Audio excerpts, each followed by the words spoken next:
to the Red Leaf Card, your home for Canadian soccer news and views. Today we're going to be talking about the new head coach signing for the Halifax Tides. But first, here's your fixtures rundown. Ottawa Rapids defeated Calgary Wild 3-1. AFC Toronto defeats Halifax Tides 3-1. And Vancouver Rise draws with Montreal Roses of a scoreless match.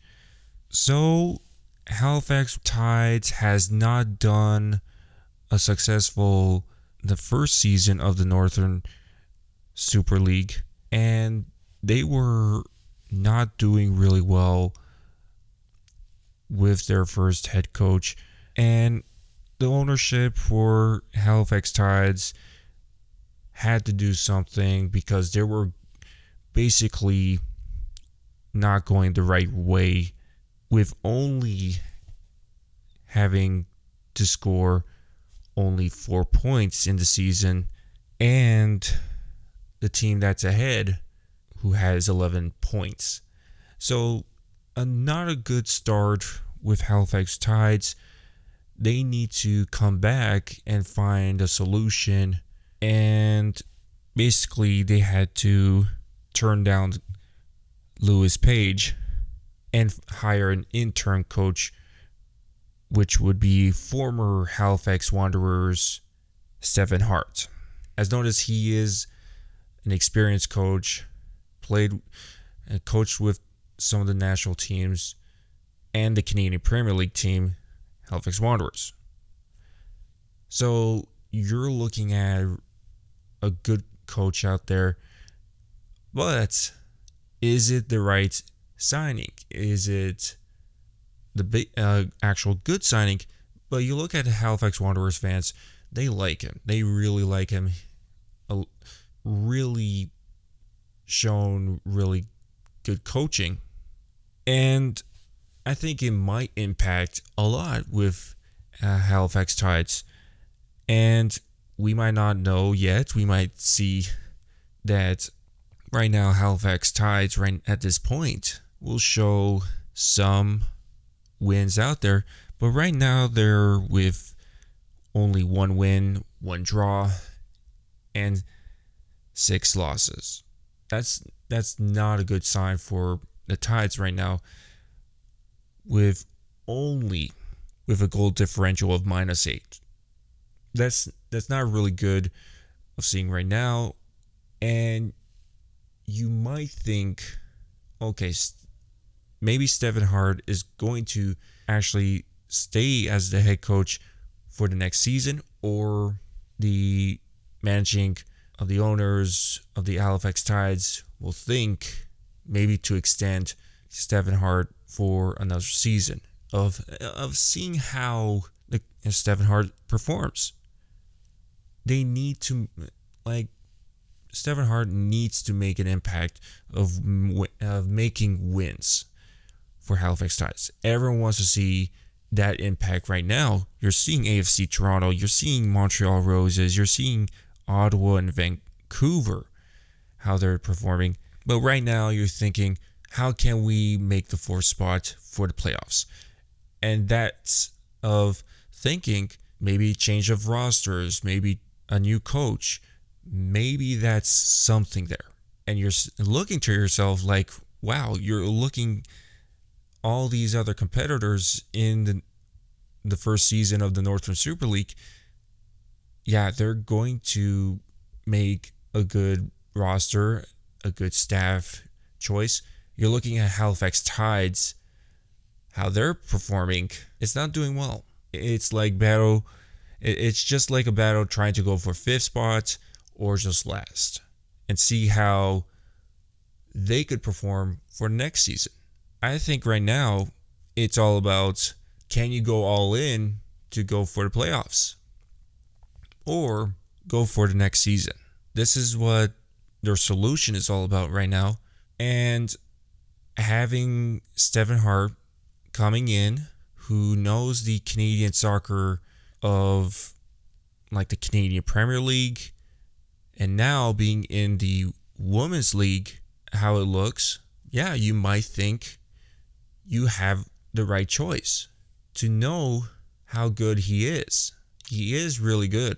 And I think a lot of fans he's going to bring in, but you're going to think, and I look at some of the teams in the Northern Super League. Like, for example, you have Calgary Wild, you look at Vancouver Rise or Ottawa Rapid.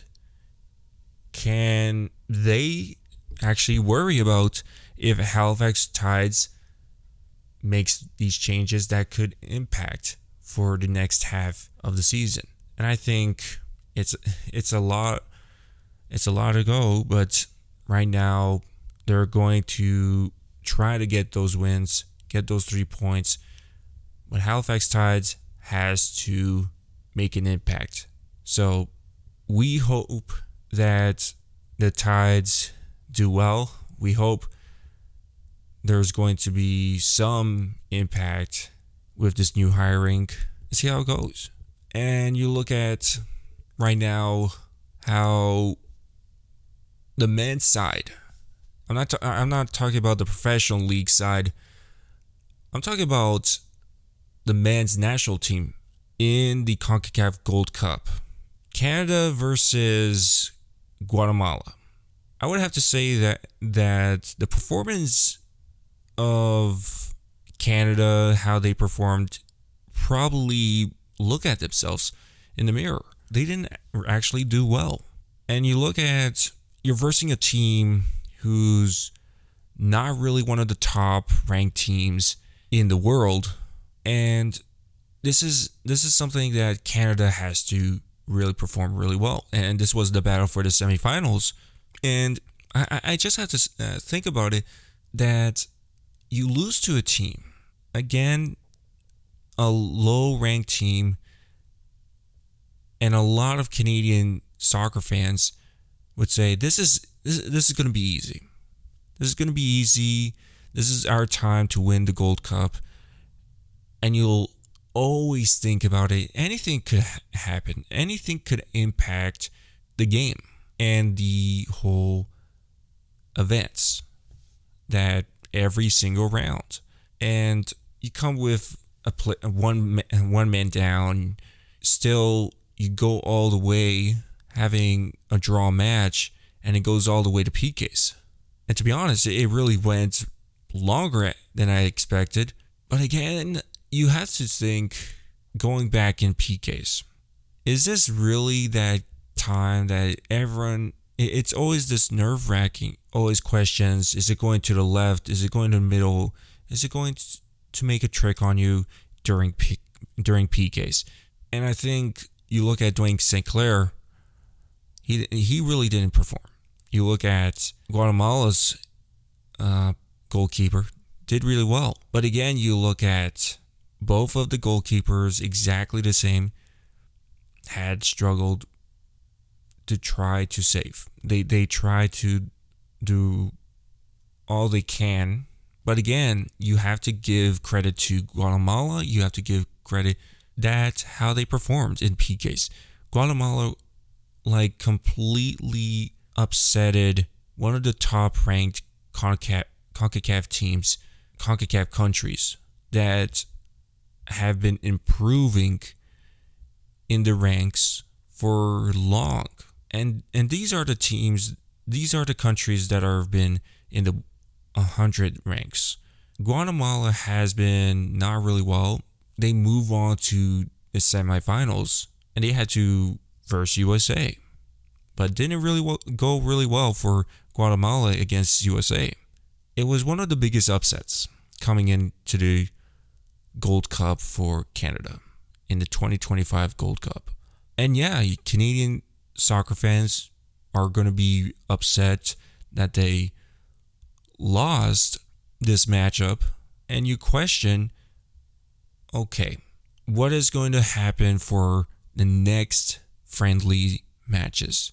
And a lot of them are going to question, are they going to probably lose to one of the top ranked teams, like Australia, probably again, maybe Cote d'Ivoire, if they're going to be in the World Cup against them.